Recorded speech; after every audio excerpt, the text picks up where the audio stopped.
She made broken look beautiful and strong look invisible.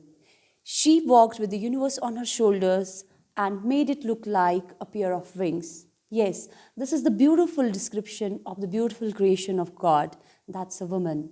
But alas, this beautiful creation is being brutally violated and brutally affected by some sectors, and we can say the all sectors of the society. We all here today have gathered to share our views on a very crucial and highly documented, I can say, issue that's being circulated throughout the media these days. That is the violation against women. If we talk about violation against women, it was back in 1960 when three sisters were brutally killed, and after their death, starting from 1981, I think, the advocates that were supporting those women, they started celebrating this day as a tribute towards those three sisters. Not only that, we all know, everyone know that violence against women is a alarming crime, but unfortunately, it's a silenced one as well because of the stigma that's faced by those women who face the violence. They don't speak about it. That's the reason we all are here today to raise our voice against that violence. Now, my colleague, Ms. Gausia, will be sharing her thoughts that's mostly related to the research data, and you all will be shocked to know that research data is with an alarming rate. Ms. Gausia, please go ahead. Thank you, Ms. Jasmine, for beautifully describing this beautiful creation of God. But you will be shocked to know that this beautiful creation is facing brutal violence all over the world, at all stages of life, and everywhere, wherever she goes. Even at times, she is not safe inside her own home. Let me share some thoughts. Let me share some research data here. Global research indicates that 1 in every 3 women has been the victim of either physical, mental, or sexual violence. According to UN, 137 women are killed by a member of their own family every day. And less than 40% women are those who experience violence do not seek any kind of help. Why? Because of stigma and shame surrounding these acts. Globally, around 85% women are those who have faced digital violence against other women. And 365 women are those whose acid attack cases have been registered between 2018 and 2022. Emerging data have shown that these domestic violence cases have seen tremendous increase during pandemic, that is COVID-19. Thank you, Ms. Gausia.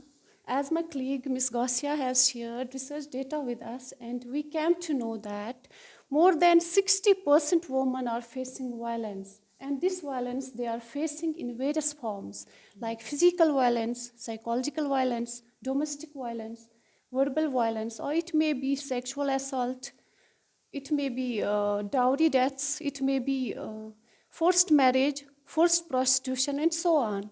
Not only this, girls are facing violence even in the womb of mother. They are not allowed to see the beautiful colors of this beautiful world. They are not allowed to enter this world in the form of infanticide. Now let me cite some examples, real life examples, which women are facing in their real lives. If I talk at international level, every day we come across various news, and various countries, various war-ridden countries are exploiting physically, mentally women everywhere in the world.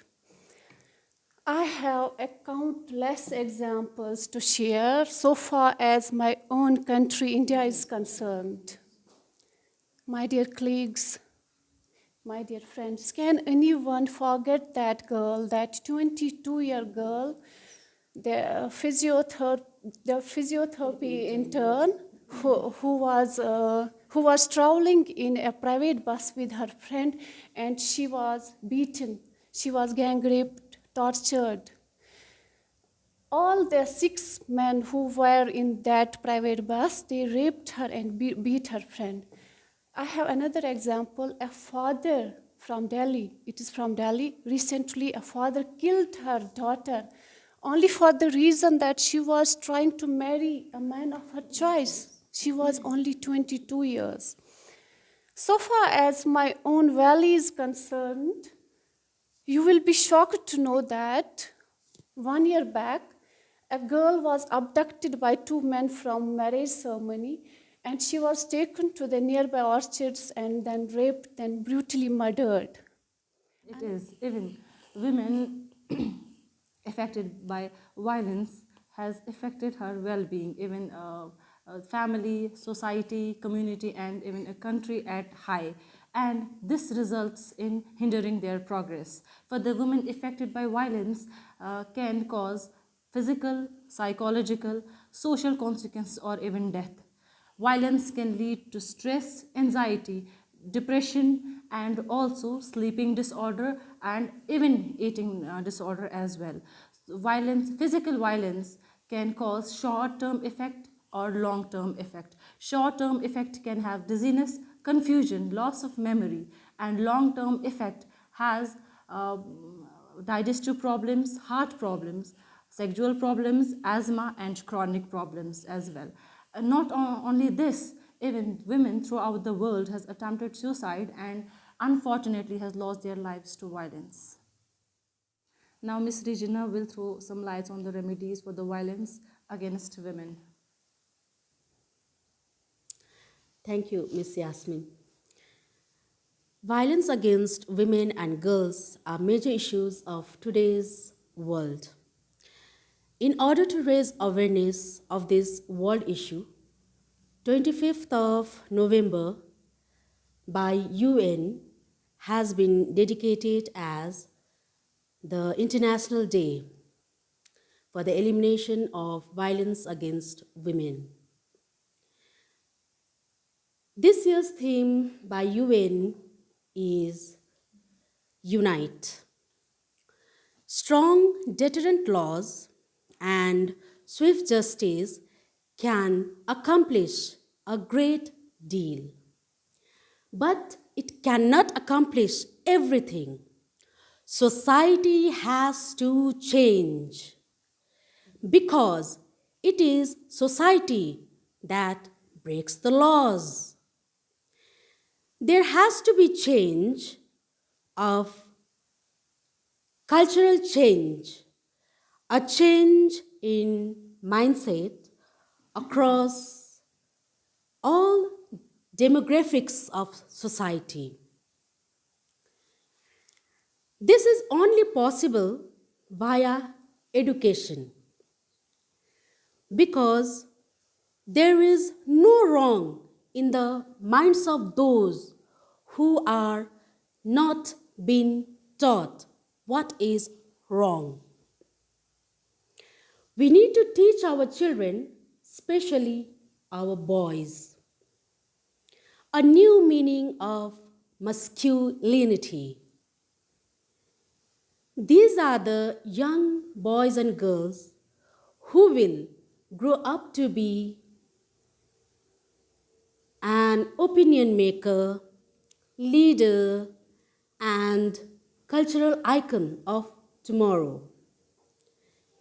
By educating them, we will evolve into the people we want our people to be today. On my conclusion, I would like to express that a victim of violence must have confidence that when she files a police report, she will receive justice and the perpetrator will be punished. We must promote gender equality through institutional and legal reform, education, and awareness raising. Now, To conclude our discussion, I would like to forward my request to my colleague, Ms. Margina. Thank you, Miss Regina. It's well said, if a king rules over the kingdom, it's the queen who moves the boat. Finally, I would like to conclude this discussion as my colleagues here, one by one, highlighted and discussed all the issues that's against the violence against the woman. Finally, I would myself like to stress upon the importance of hope, even in the worst of these days, because it is actually a pile of dust that we all from the centuries have swept it under the carpet. Our united will and new gust of mindset will all take it blow away, and I am sure that we all will raise our hands and shoulder to shoulder we will raise our voice against the violence that all over the world has been done against the woman. We all should protect the globe against such violences that has been done against the woman throughout the world. Yes, we can and we should. Thank you. Have a nice day.